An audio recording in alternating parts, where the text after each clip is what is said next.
Good day, ladies and gentlemen. Welcome. It is Monday, September 8th, the year of our Lord Jesus 2025, and we have a new day and a new week to study Matthew. It's great to have you all along. Glad you could join us again, John. And the rest of you, good to see you all as well. So we are in Matthew chapter 7, and we are cruising right along. And we come to this passage that some like to refer to as, the most popular Bible verse in the world. You've probably heard people say, teachers and pastors like to say this kind of thing, that, there was a time some decades ago when John 3:16 was the verse that everybody knew, for God so loved the world, he gave his only begotten son, and so on. And now that's all switched to judge not lest ye be judged. And there's a merit of truth to that, isn't there? There are lots of non-Christians that basically want to quiet those of us who believe that obedience to the Lord Jesus is required, and it's a good thing, and it's an obligation we all have. And so they want to throw at us, your own Bible says, do not judge, or else you'll be judged, that kind of thing. And that's a whole discussion in itself, just what's going on there with our culture. However, I do find that this statement is interpreted in at least a couple different ways, and I'm curious what you have encountered. So he says here, do not judge in order that you may not be judged. For in what judgment you judge, you will be judged. Now, tell me if you agree with this observation.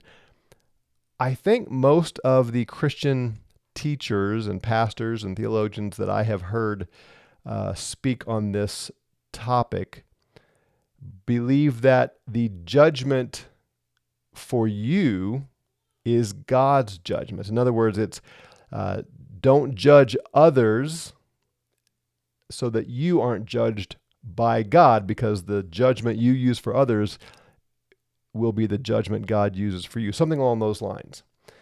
And the idea there, of course, is that if you aren't in the same realm as if you aren't a forgiving person, then God won't forgive you. If you condemn others as though you are the judge, like you're taking the place of God kind of thing, if you treat others that way rather than leaving judgment up to God, then God will judge you by that standard kind of thing as well. That's possible, but that's not how I read it. I think he is talking about interpersonal relationships here.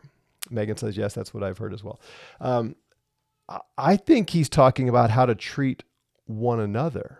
He's done this several times, repeatedly. In fact, you might argue significantly throughout what we call the Sermon on the Mount, the teaching here. Remember, these are Jews who are gathered around Jesus. He's proclaiming the good news of the kingdom, the gospel of the kingdom.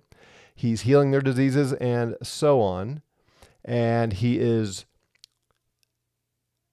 exposing the hypocrisy of the Pharisees and the scribes.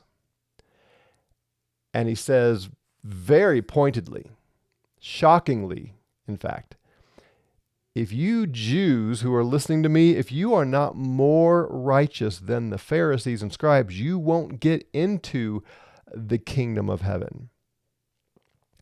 And then he will, at some points here in his teaching, reveal and expose the teaching of the Pharisees and the righteousness, or actually the unrighteousness, of the Pharisees, and then say what his followers do need to act like and prioritize if they're going to enter the kingdom.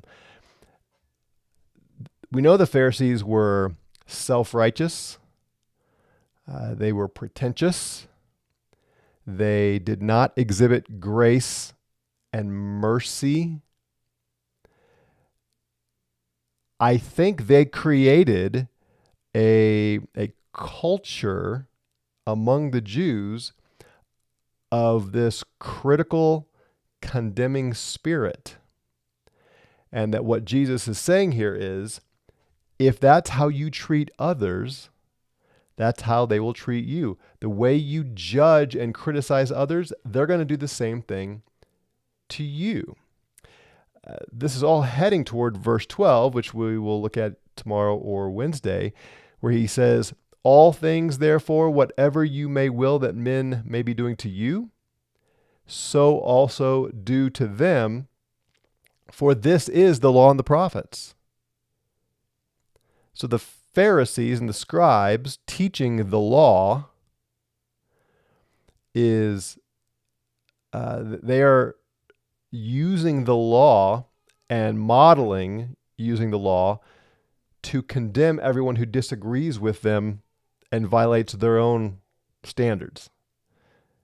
Jesus says the law and the prophets here were given to show you how to treat others the way you want to be treated. We call it the golden rule kind of thing, right? So I think the judge not so that you will not be judged, Jesus is giving counsel on how to get along with others. Does that make sense? Daniel says, I don't read it that way either because Paul taught to judge, but to judge rightly in Corinthians as an example. We should make ourselves superior to others and so on. What is certainly not Jesus' point is you should never evaluate the actions of others. But that is I was going to say it's a double-edged sword. That's not quite the way to say it. But yes, we are to evaluate and make judgments. But we always have to guard against becoming like the Pharisees. You know what I mean by that? When we are the ones evaluating someone else, it is easy to start elevating our own standards, our own views to the place where if you don't conform to my standards and my views, then I'm justified in criticizing and condemning you. And yes, we shouldn't take that too far, but I'm not taking it too far because I'm right. You know what I mean? And I just think Jesus is saying here, we must always be careful with that because others are going to judge us in the way we judge them. How you measure someone else, they're going to measure you that way. That's just how we treat people. That's sort of our natural response to people. So if you don't want to be criticized and condemned and evaluated harshly, then don't do that to others. If you want others to measure you with grace and mercy and kindness, then measure them that way. And again, there's this temptation, we all experience it, this temptation to hold things more stringently than the Lord does or wants us to. And then we basically measure everyone else according to that. I think our theological traditions lend to that. They move us that way. We've talked about this, such as when we studied 1st and 2nd Timothy and Titus, where the measure of maturity is godliness and unity and righteousness, which I guess is close synonym to godliness. And for the leaders of the church, Paul instructs Timothy to instruct the leaders there to predominantly be concerned with righteousness and love and kindness and treating others well, the fruit of the Spirit, love, joy, peace, patience, kindness, all those things. Again, the interpersonal relationships, how we regard others. I mean, that's what godliness is. It's obedience and unity. But our theological traditions often move us away from that standard, and we hold to our historic, whatever camp in history we line up with, And we make that our systems, our confessions of faith, we make those things the standards by which we judge others. I just think we have to be careful with this and realize Jesus is here saying very practically, how do you want others to treat you? You want grace, right? When you are in error, now you may invite someone to correct you, but you want them to do it to you gently. And you don't want to be measured by someone else's standard if it's not God's standard. So if that's what you want others to do with you, you should do that for them. If you're not convinced this is interpersonal, let me try to persuade you this way. So Luke records this same thing. And as always, we have to be careful because it doesn't mean, just because another author, another New Testament writer uses the same words or even quotes the same teaching, it doesn't mean that it's being used exactly the same way, right? I admonish you with that all the time. So I don't want to break my own rules here, but it sure seems like in Luke, it's all the same context and he's going for the same thing that Matthew is. So let me show you what Luke says here. So I'm just going to read a bunch of this. You're going to see a lot of the things that we saw in Matthew 5, 6, 7 to get to the point I'm trying to make. So Jesus says, "But I say to you who are hearing, love your enemies, do good to those hating you, bless those cursing you, pray for those maligning you." We saw the same teaching in Matthew 5, and it's in contrast to the Pharisees. You know, you've heard it said, love your neighbor, but hate your enemy, which they would have heard that from the Pharisees and scribes. And Jesus says, no, I'm telling you, love your enemies. Do good to those that hate you. Bless those who curse you. Pray for those who are maligning you. To him striking you on the cheek, give him the other also. To him taking away from you the mantle, also the coat, do not keep back. To everyone who is asking of you, be giving. From him who is taking away your goods, do not be asking again. And as you wish that men may do to you, do also to them in like manner. Same thing that I just read a moment ago that he's going to say in Matthew 7, and there he's going to tie it to the law and prophets. How do you want people to treat you? Treat them that way. That's the overarching sentiment here, it seems to me. And he says, if you love those loving you, what grace is it to you? Everybody loves those who love them. For the sinful love those loving them. If you do good to those doing good to you, what grace is it to you? The sinful do the same. You're no different from the wicked if you treat people well who treat you well. And if you lend to those of whom you expect or hope to receive back, what grace is it to you? If you're only generous to those that you expect generosity from, then how does that benefit you? For also the sinful lead to sinners, that they may receive again as much. This reciprocity happens among the wicked all the time.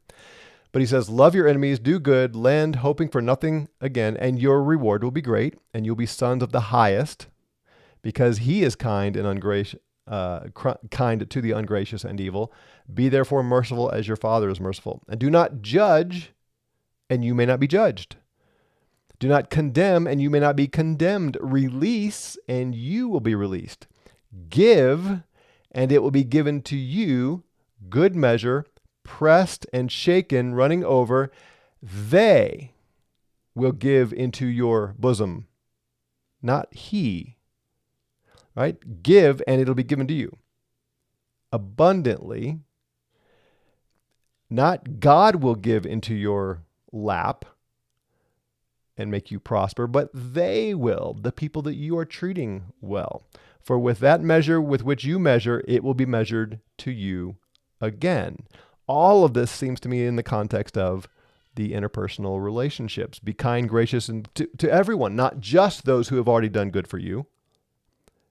And people will return. That idea of reciprocity, of giving back in equal measure to what you've received, we tend to just naturally have that. You know this, right? When someone does a favor for you, what's your response? Often you feel sort of guilty and immediately start thinking, how can I pay them back? And that's fine. That's a good thing.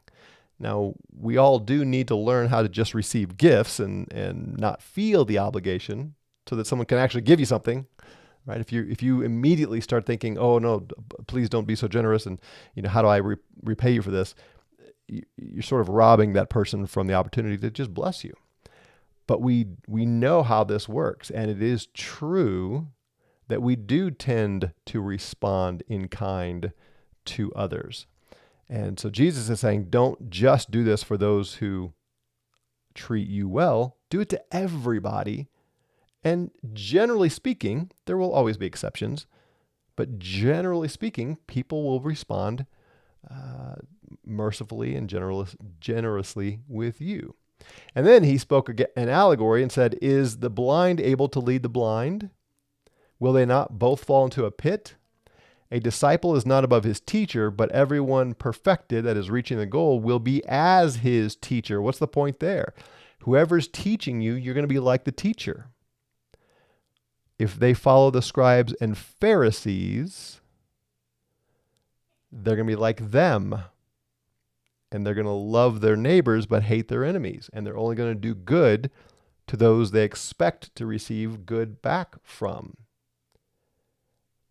He's putting that in the category of following the blind, and you're going to be blind. You're going to be just like the Pharisees, and you're going to fall into the ditch. And then he gets into the speck and stuff that we will see here in Matthew 5 as well. So I think the contexts are the same, and therefore, in my judgment, do not judge that you may not be judged is talking about how you treat others.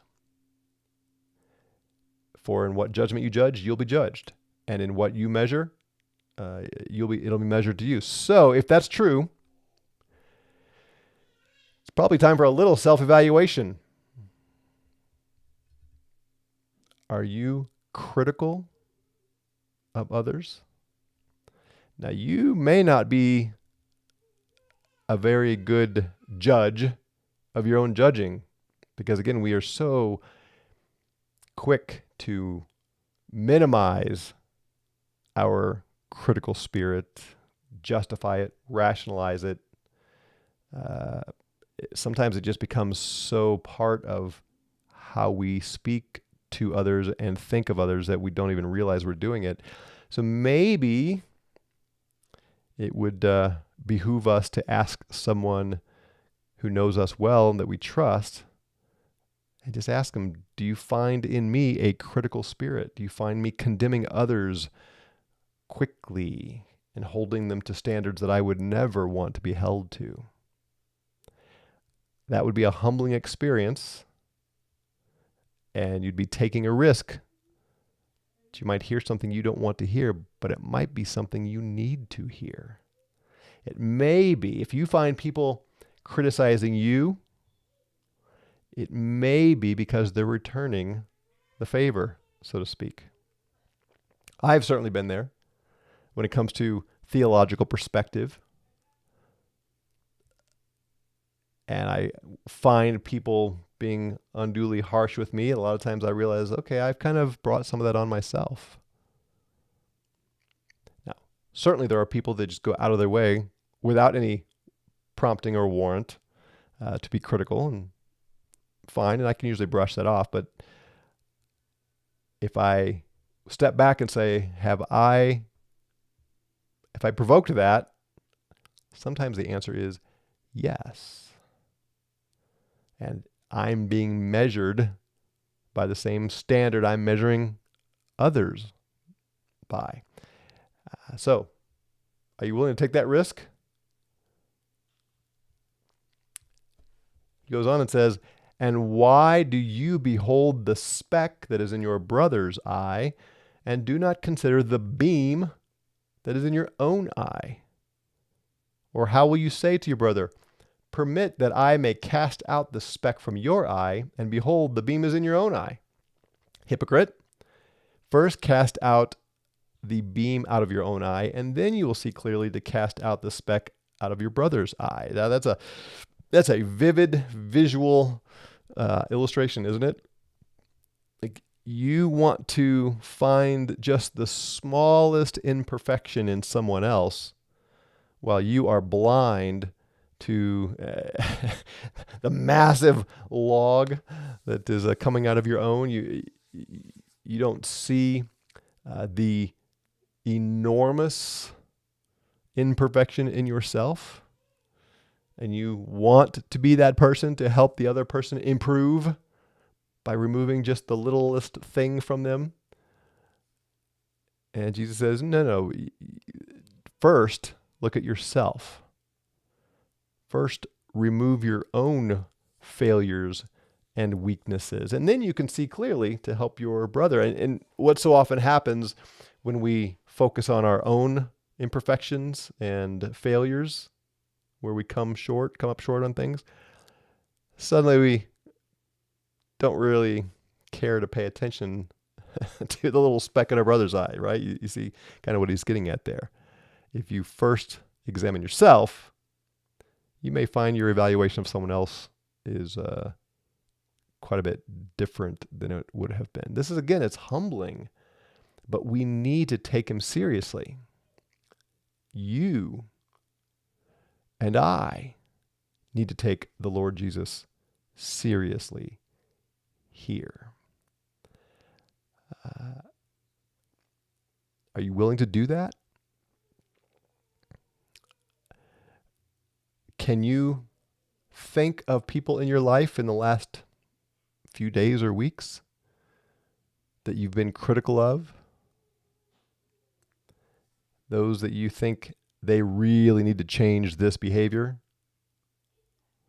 or this doctrinal position? It's very easy to see those things in others. But Jesus' admonition here is first, really consider yourself.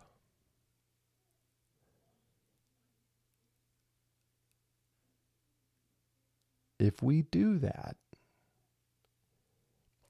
we're going to be pleasing to the Lord and humbler, slower to critique, and we're going to find more grace and mercy from others toward us. If you go down this path of being sharply critical toward others, you absolutely can expect them to return in kind. All right, before we do the next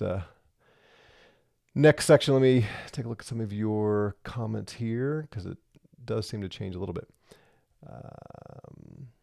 Daniel says, stay humble-minded. Yep. Kathy says, not one Christian teacher or pastor I've listened to has ever taught this passage as it relates to interpersonal relationships. Yeah, that's too bad. It sure seems that way to me. Megan says, in other words, don't have double standards and don't go beyond God's standards and be grace and mercy filled. Right. And even where correction is needed, and it is, we are told to correct one another. But you know how it is. If before when you see someone going astray, you should correct them. But if you stop first and examine yourself and ask the Lord to reveal any of the logs in your own eyes, so to speak, and you truly you're sort of honest with where you are, and decide, okay, I don't see any glare. I don't see the log in my eye. I don't have anything that I can think of that's just glaring. But just even that practice will make you gentler when correcting someone. And it will enable you to actually correct them for the right motives. You want them to be righteous, as opposed to you want to show how righteous you are. You see the difference? So that kind of evaluation and a personal evaluation, self-evaluation, will enable you to check your motives.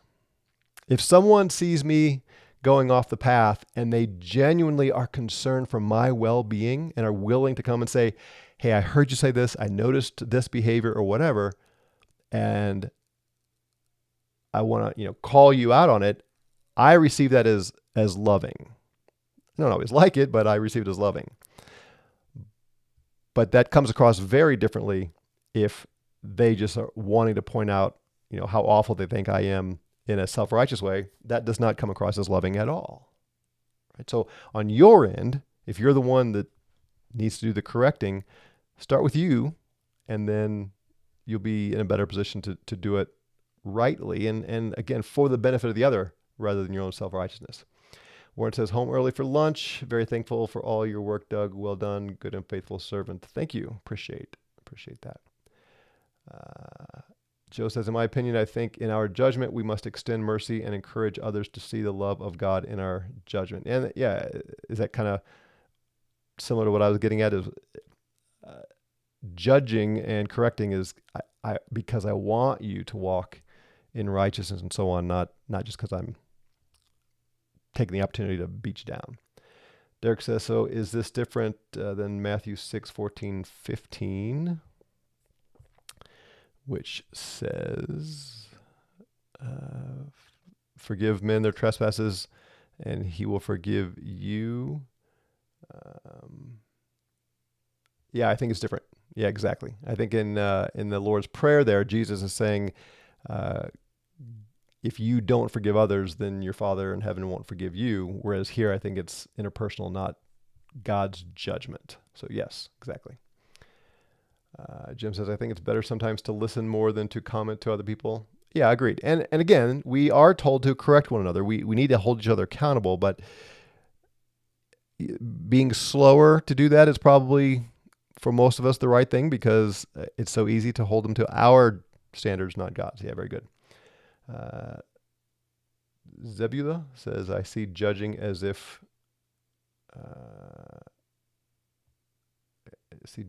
we're in their shoes in error. Yeah, I'm not sure what you mean by that. Okay. So this next one is very interesting.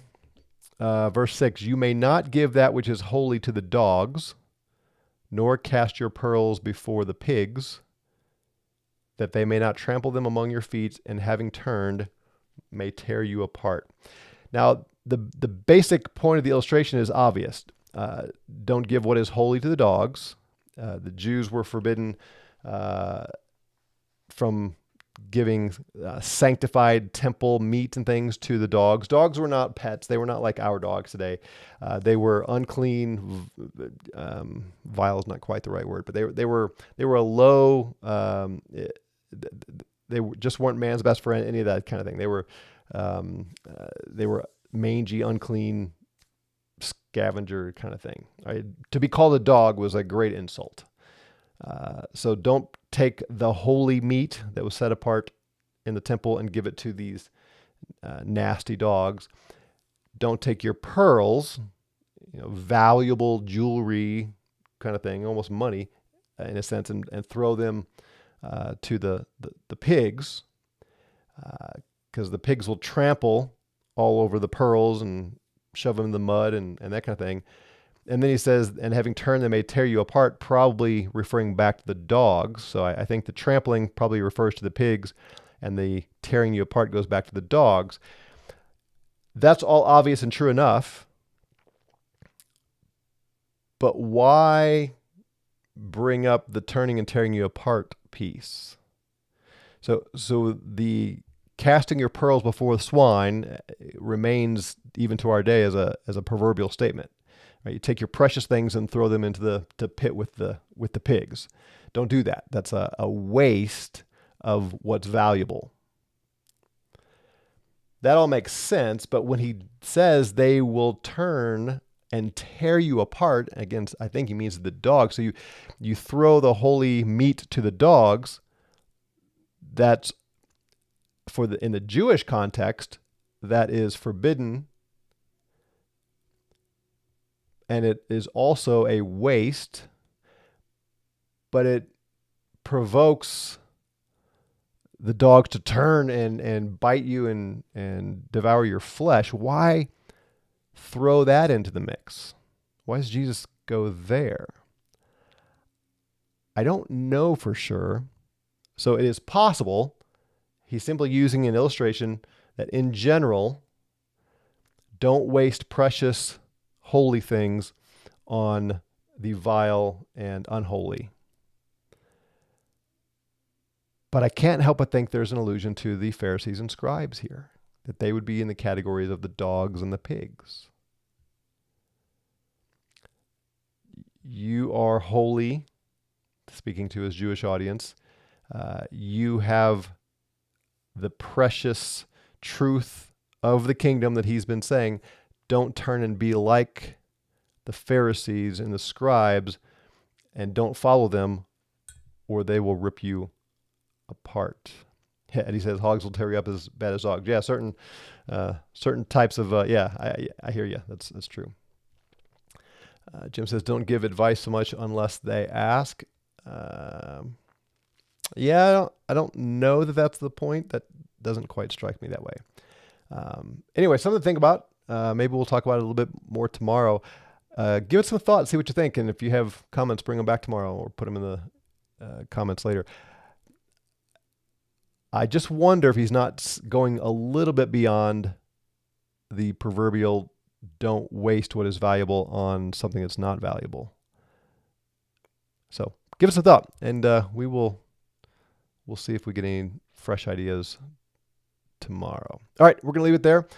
Tomorrow we will talk about that a little bit more, and we will talk about God's promise to answer our prayers.